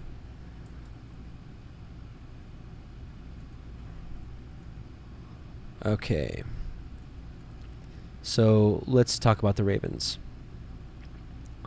Jubilees 11, 10 through 22. And the prince Mastema, or Satan, sent ravens and birds to devour the seed which was sown in the land. Remember the parable of the sower. We'll get to that in a second. But think about it. He's sending these birds to devour, right? So Satan sent ravens and birds to devour the seed which was sown in the land, in order to destroy the land and to rob the children of men of their labors. Before they could plow in the seed, the ravens picked it from the surface of the ground. And for this reason he called his name Terah, because the ravens and the birds reduced them to destitution and devoured their seed. And the earth began to be barren, owing to the birds, and they devoured all the fruit of the trees from the trees. It was only with great effort that they could save a little of all the fruit of the earth in their days. And in this 39th Jubilee, in the second week of the first year, Terah took himself a wife, and her name was Edna, the daughter of Abram, the daughter of his father's sister. And in the 7th year of this week, she bare him a son, and he called his name Abram, by the name of the father of his mother. For he had died before his daughter had conceived a son, and the child began to understand the errors of the earth and all that went astray after graven images and after uncleanness, and his father taught him writing. And he was 2 weeks of years old, and he separated himself from his father, that he might not worship idols with him. And he began to pray to the Creator of all things, that he might save him from the errors of the children of men, and that his portion should not fall into error after uncleanness and vileness. And the seed time came for the sowing of the seed upon the land, and they all went forth to protect their seed against the ravens. And Abram went forth with those that went, and the child was a lad of 14 years. And a cloud of ravens came to devour the seed. And Abram ran to meet them before they settled on the ground, and cried to them before they settled on the ground to devour the seed, and said, Descend not, return to the place whence you came. And they proceeded to return back. And he caused the clouds of ravens to turn back that day 70 times. Boy, this number just keeps coming up. Maybe just coincidence. I don't know. And of all the ravens throughout all the land where Abram was there settled, there was not so much as one. And all who were with him throughout all the land saw him cry out, and all the ravens turned back, and his name became great in all the land of the Chaldees. So just interesting literal parable of the ravens. Now let's go here to Matthew 13. And he spake them many things unto them in parables, saying, Behold, a sower went forth to sow, and when he sowed, some seeds fell by the waysides, and the fowls, the birds, came and devoured them up. Ravens. Matthew 13:19. And when anyone hears, now he's expounding on it, when anyone hears the word of the kingdom and understands it not, then comes the wicked one and catches away that which was sown in his heart. This is he which received seed by the wayside. So, I think going back here, and I saw till horns grew up on those lambs, and the ravens cast down their horns, and I saw there sprouted a great horn of one of those sheep, and their eyes were opened. And I looked at them, and their eyes were open, and it cried to the sheep, and the rams saw it, and all ran to it. And notwithstanding all those eagles and vultures and ravens and kites still kept tearing the sheep and swooping down upon them and devouring them, still the sheep remained silent, but the rams lamented and cried out. Rams being leaders, right? Lamented and cried out. So I think it's just interesting that you have a group of sheep or lambs waking up out of nowhere, right, and trying to share the truth, and you see that these birds of heaven are plucking away at them. And I believe, in this context, we know that the rulers of this world, the eagles and the Roman kingdom and many others, are destroying people through bad medicine, pharmakia, through things that are sticking in people's arms, through polluting the water systems with fluoride and all kinds of other garbage, and spraying stuff in the air, and famine and man-made disease, all kinds of things, mentally in the education system, and but also believe, on top of that, I also believe this is a time of major spiritual battles. People are talking about CERN, maybe stuff is being opened up, maybe in the Book of Jubilees we see Noah prays that the Most High takes away all these evil spirits. These evil spirits are the disembodied spirits of the giants, which we'll read here in a second. And but it says that he prayed, and the Most High put 90 of them and cast them into the prison. Maybe this is the time where Abba allowed them to have technology to release them out of prison. And maybe these spirits are running rampant, and maybe that's why everybody's being tested to the max. I don't know. Just thoughts. But all I see here is that we see in these couple parables that Satan sends these birds to attack, and it could be the physical with people, and through the kings of the earth, if you will, the ruling elite. It could be through these powers and principalities and spiritual wickedness in high places that we war against, right? It's very possible. I do want to share I do want to share Enoch 15 about these spirits. Enoch, and this is the Enoch 15 verse 8, and now the giants who are produced from the spirits and flesh shall be called evil spirits upon the earth, and on the earth shall be their dwelling. Evil spirits have proceeded from their bodies, because they are born from men, and from the holy watchers is their beginning and primal origin. They shall be evil spirits on the earth, and evil spirits shall they be called. As for the spirits of heaven, in heaven shall be their dwelling. But as for the spirits of the earth, which were born upon the earth, and on the earth shall be their dwelling. And the spirits of the giants afflict, oppress, destroy, attack, do battle, and work destruction on the earth, and cause trouble. And they take no food, but nevertheless they hunger and thirst and cause offenses. And these spirits shall rise up against the children of men, against the women, because they have proceeded from them. So, is it possible that these are the disembodied spirits that are attacking those lambs, dashing them in pieces?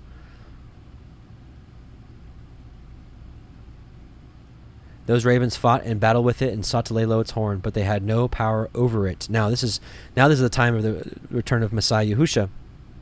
And I saw till the shepherds and eagles and those vultures and kites came, and they cried to the ravens that they should break the horn of that ram. And they battled and fought with it, and it battled with them and cried that its help might come. Let's look at the I think this is the Ethiopian. All the eagles and vultures and ravens and kites were gathered together, and there came with them all the sheep of the field. Yea, they all came together and helped each other to break the horn of that ram, the leader of the sheep. And I saw till a great sword was given to the sheep, and the sheep proceeded against all the beasts of the field to slay them. So we've talked about this so often during this series and many others that, I don't think we have anything to fear about these people that are the New World Order, the Illuminati, the ruling elite, whatever. Because in the prophecy of the end times is the sheep will be given the power to do as they would, to destroy them. I saw till a great sword was given to the sheep, and the sheep proceeded against all the beasts of the field to slay them. And all the beasts of the birds in the birds of heaven fled before their face. So it's interesting. The birds of heaven, this could be the spiritual principalities, fled before their face. And I saw till that man who wrote down the names of the shepherds and carried them up to the presence of the master of the sheep came and helped it and showed it everything, and he had come down for the help of that ram. Let's see the other version. And I saw that man who wrote the book according to the commandment of Yahweh, till he opened that book concerning the destruction which those 12 last shepherds had wrought, and showed that they had destroyed much more than their predecessors before Yahweh of the sheep. And I saw till Yahweh the sheep came unto them in wrath, and all who saw him fled, and they all fell into his shadow from before his face. Now this is where it gets a little interesting in the Ethiopian. And I saw till the master of that sheep came unto them, and took in his hand the staff of his wrath, and smote the earth, and the earth clave asunder, and all the beasts and all the birds of the heaven fell from among those sheep, and were swallowed up in the earth, and it covered them. What does that sound like? Well, that sounds like Revelation. Matthew 25:41. Then he shall say unto them on the left hand, Depart from me, you cursed, into everlasting fire, prepared for the devil and his angels. Revelation 19:19-21. I saw the beast and the kings of the earth and their armies gathered together to make war against him that sat on the horse and against his army. And the beast was taken, with him the false prophet that wrought miracles before him, with which he deceived them that had received the mark of the beast, and them that worshipped his image. These both were cast alive into the lake of fire burning with brimstone. And the remnant that were slain with the sword of him that sat upon the horse, which sword proceeded out of his mouth, and all the fowls were filled with their flesh.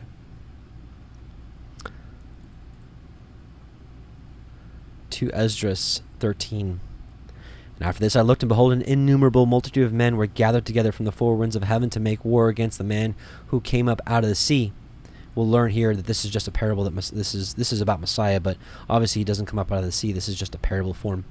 And I looked, and behold, he carved out for himself a great mountain, this is New Jerusalem, and flew upon it. And I tried to see the region or place from which the mountain was carved, but I could not. And after this I looked, and behold, all who had gathered together against him to wage war with him were much afraid, yet dared to fight. And behold, when he saw the onrush of the approaching multitude, he neither lifted up his hand, nor held a spear or any weapon of war, but I saw only how he sent forth from his mouth as it were a stream of fire, and from his lips a flaming breath, and his tongue he shot forth storms of sparks. And all these were mingled together, the stream of fire, the flaming breath, and the great storm, and fell all the onrushing multitude which was prepared to fight, and burned them all up, so that suddenly nothing was seen of the innumerable multitude, but only the dust of ashes and the smell of smoke. And when I saw it, I was amazed. A little further down, just to show you. I said, O sovereign master, explain to me, why did I see this man coming up from the heart of the sea? He said to me, just as no one can explore or know what is in the depths of the sea, so no one on earth can see my son or those who are with him except in the time of his day. So it's just a parable. But here, this is the interpretation of the vision. As for your seeing a man come up from the heart of the sea, this is he whom the Most High has been keeping for many ages, who will himself deliver his creation, and he will direct those who are left. And as for your seeing wind and fire and a storm coming out of his mouth, and as for his not holding a spear or weapon of war, yet destroying the onrushing multitude which came to conquer him, this is the interpretation. Behold, the days are coming when the Most High will deliver those who are on the earth, and bewilderment of mind shall come over those who dwell on the earth. And they shall plan to make war against one another, city against city, place against place, people against people, kingdom against kingdom. And when these things come to pass, and the signs occur which I showed you before, then my son will be revealed, whom you saw as a man coming up from the sea. And when all the nations hear his voice, every man shall leave his own land and the warfare that they have against one another, and an innumerable multitude shall be gathered together, as you saw, desiring to come and conquer him. But he will stand on top of Mount Zion, and Zion will come and be made manifest to all people, prepared and built, as you saw the mountain carved without hands. And he, my son, will reprove the assembled nations for their ungodliness. This was symbolized by the storm, and will reproach them to their face with their evil thoughts, and the torments with which they are to be tortured with were symbolized by the flames, and will destroy them without effort by the law, the Torah, which is symbolized by the fire. So that's what's going on here. You have the gathering, right, of all the beasts of the field. They wanted to destroy him. They wanted to come do battle with him, but they could not. They could not overcome him. And I saw till a throne was erected in the pleasant land, and Yahweh the sheep sat himself thereon, and the other took the sealed books and opened those books before the Yahweh the sheep. I think this is Revelation 6 or Revelation 4 through 6, with the or 4 through 9, 8 or 9, with the unsealing of the books of the book. And Yahweh called those men the first 7 white ones, and commanded that they should bring before him, beginning with the first star, which led the way, all the stars whose privy members were like those of horses, and they brought him all before him. And he said to the man who wrote before him, being one of those 7 white ones, said to him, take those 70 shepherds to whom I deliver the sheep, and who, taking them on their own authority, slew more than I commanded them. And the first 7 white ones, it's interesting that this could be talking about Adam through Enoch. It could be talking about 7 archangels. But it said the one who wrote down everything. And it's interesting that the book of Jubilees, chapter 4, verses 20 through 24, indicates that Enoch is that scribe in heaven. And in the 12th Jubilee, in the 7th week thereof, he took to himself a wife, and her name was Edna, the daughter of Danel, the daughter of his father's brother. And in the 6th year, in this week, she bare him a son, and he called his name Methuselah. And he was moreover with the angels of Elohim these 6 jubilees of years, and they showed him everything which is on earth and in the heavens, the rule of the sun, and he wrote down everything. And he testified to the watchers who had sinned with the daughters of men, for these had begun to unite themselves so as to be defiled with the daughters of men. And Enoch testified against them all. And he was taken from amongst the children of men, and we conducted him into the Garden of Eden in majesty and honor. And behold, there he writes down the condemnation and judgment of the world, and all the wickedness of the children of men. And on account of it, Elohim brought the waters of the flood upon all the land of Eden, for there he was set as a sign that he should testify against all the children of men, that he should recount all the deeds of the generations until the day of condemnation. So I think this is possibly talking about Enoch being the first 7 white ones. And he said to the man who wrote before him, being one of those 7 white ones, which Enoch was the 7th, take those 70 shepherds to whom I delivered the sheep, and who, taking them on their own authority, slew more than I commanded them. And and behold, they were all bound, and I saw as they all stood before him, and the judgment was held first over the stars. Remember, the judgment begins first at the house of Elohim. And they were judged and found guilty, and went to the place of condemnation, and they were cast into an abyss full of fire and flaming, and full of pillars of fire. And those 70 shepherds were judged and found guilty, and they were cast into that fiery abyss. And I saw that at that time how a like abyss was opened in the midst of the earth, full of fire, and they brought those blinded sheep, and they were all judged and found guilty, and cast into this fiery abyss, and they all burned. Now this abyss was to the right of that house, and I saw those sheep burning, and their bones burning. And I stood up to see till they folded up that old house, and carried it off. All the pillars and all the beams and ornaments of that house were at the same time folded up with it, and they carried it off and laid it into a place in the south land. And I saw till Yahweh the sheep brought a new house, greater and loftier than the first, and set it up in the place of the first which had been folded up. All its pillars were new, and all its ornaments were new, and larger than those of the first. The old one which he had taken away, and all the sheep were within it. So, this is the new land, New Jerusalem, which goes to Revelation 21. I think some people might misunderstand Revelation 21. It says, I saw a new heaven and a new earth, for the first heaven and the first earth were passed away, and there was no more sea. Well, first of all, we get interpretation of what the sea is. The sea is the multitudes and nations and peoples, and so we know that the greater part of people have been destroyed at this time.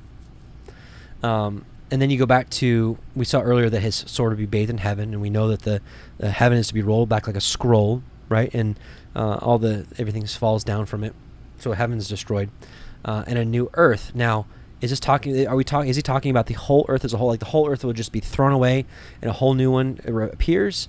I don't think so.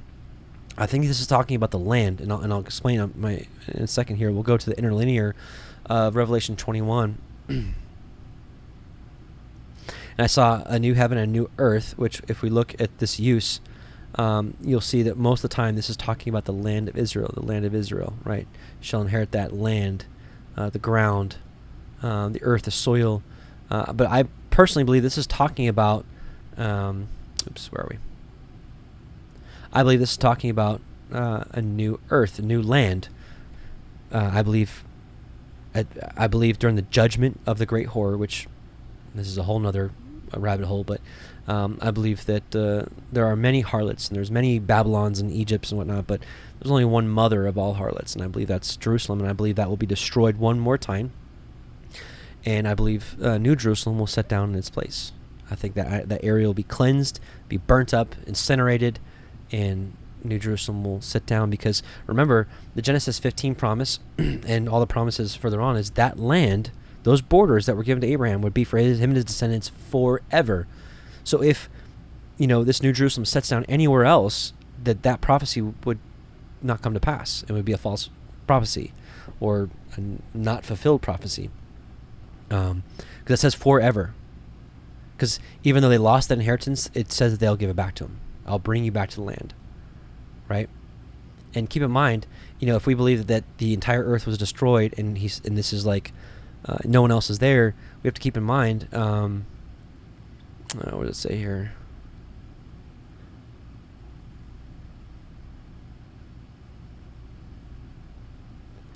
And the nations of them which are saved shall walk in the light of it, and the kings of the earth do bring their glory and honor to it. And the gates of it shall not be shut day at all by day, for there shall be no night there. And they shall bring the glory and honor of the nations to it. So you still have the nations around. And there shall in no wise enter into it anything that defiles, neither that whatsoever works an abomination or makes a lie, but they which are written in the Lamb's book of life. So it's indicating that there's people that may still do these things that are outside the gate. So if the entire earth was destroyed and started new, where do these people come from? So I believe that this is the new land in the land of promise. So I believe that's what this is talking about here. And the alternate version, let's see.